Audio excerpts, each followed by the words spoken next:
Praise to the lord. ఈరోజు దేవుడు మనకిచ్చినటువంటి వాగ్దానం ఏంటంటే 2వ సమూయేలు గ్రంథము 7వ అధ్యాయము 11వ వచనం. నీ శత్రువుల మీద నీకు జయమిచ్చి నీకు నెమ్మది కలుగజేసి ఉన్నాను. ఆమేన్.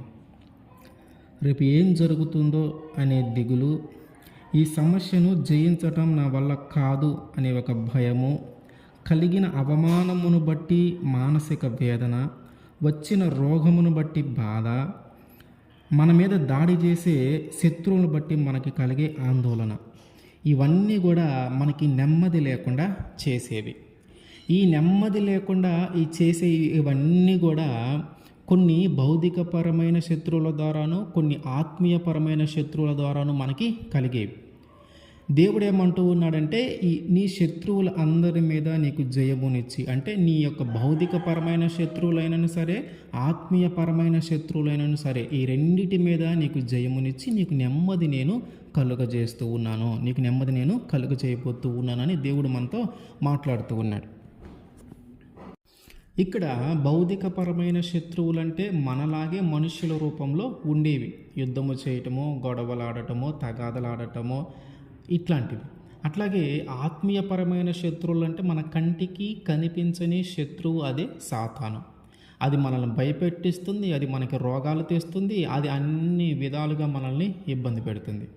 అయితే దేవుడేమంటాడు, ఈ రెండిటి మీద నీకు విజయాన్ని ఇచ్చి నీకు నెమ్మదిని నేను ఇస్తాను. అయితే మరి ఈ నెమ్మదిని మనం ఎలా పొందుకోవాలి? ఈ నెమ్మదిని మనం ఎలా పొందుకోవాలి దేవుని దగ్గర నుంచి? ఒకసారి యెహోషువ కానాను దేశానికి ఇజ్రాయేలు ప్రజలందరినీ నడిపించిన తర్వాత వాళ్ళందరినీ ఒక చోట ఉంచి మాట్లాడుతూ ఉన్నాడు. అప్పటికి రూబేనీలు, గాదీయులు, మనష్షే అర్థగోత్రపు వారు వాళ్ళు యోర్దానికి అవతల పంచిపెట్టాడు కాబట్టి వాళ్ళను కూడా ఇక్కడికి పిలిపించాడు.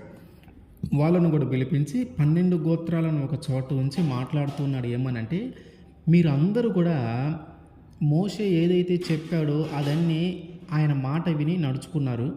అట్లాగే నేను ఏదైతే చెప్తూ ఉన్నానో నా మాట విని మీరు చక్కగా నడుచుకున్నారు. మీరందరూ కూడా దేవుని ఆజ్ఞ ప్రకారము నడుచుకున్నారు. ఒకసారి మనం అది చూద్దాం. యెహోషువ గ్రంథము 22వ అధ్యాయము 1-4 వరకు.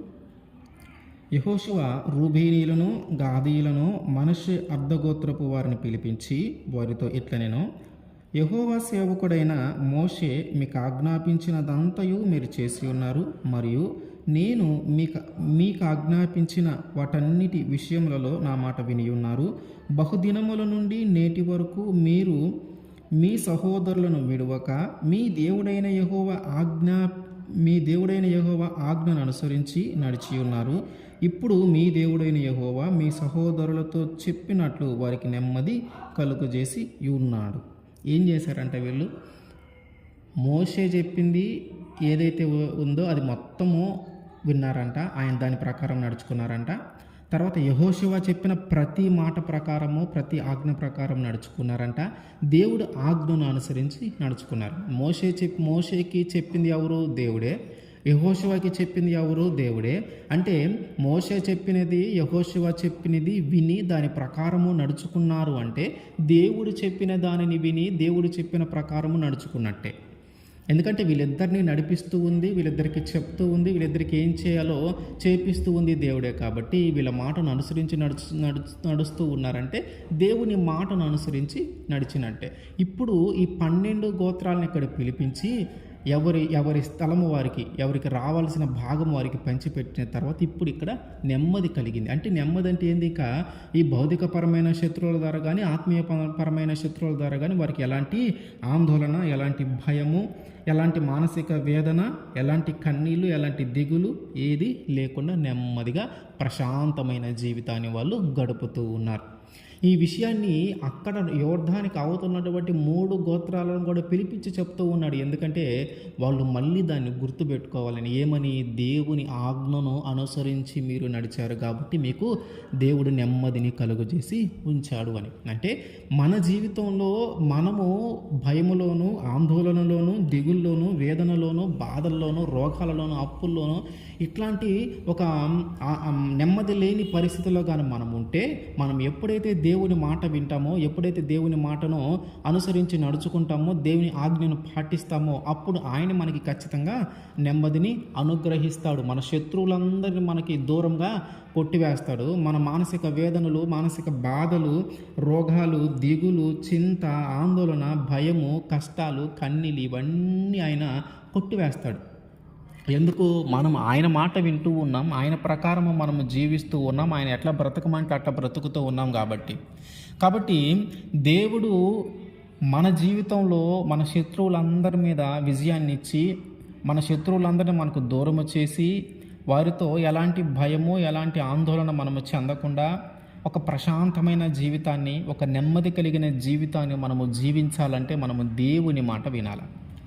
ఎట్లాగైతే ఇజ్రాయేలు ప్రజలు 12 గోత్రాల వారు మోషే మాట విని దాని ప్రకారము జీవించారో, ఎట్లాగైతే 12 గోత్రాల ప్రజలు యెహోషువ మాట విని దాని ప్రకారము జీవించారో, ఎట్లాగైతే ఇశ్రాయేలు ప్రజలు దేవుని ఆజ్ఞను అనుసరించి నడుచుకున్నారో, మనము కూడా మన యొక్క సంఘ కాపరి కానీ, లేకపోతే దేవుడే మనతో డైరెక్ట్గా మాట్లాడటం కానీ, ఆయన దర్శనం ద్వారా కానీ, ఆయన స్వరము ద్వారా కానీ మనము దేవుడు మాట్లాడిన వాటన్నిటిని బట్టి మనము నడుచుకోవాలి.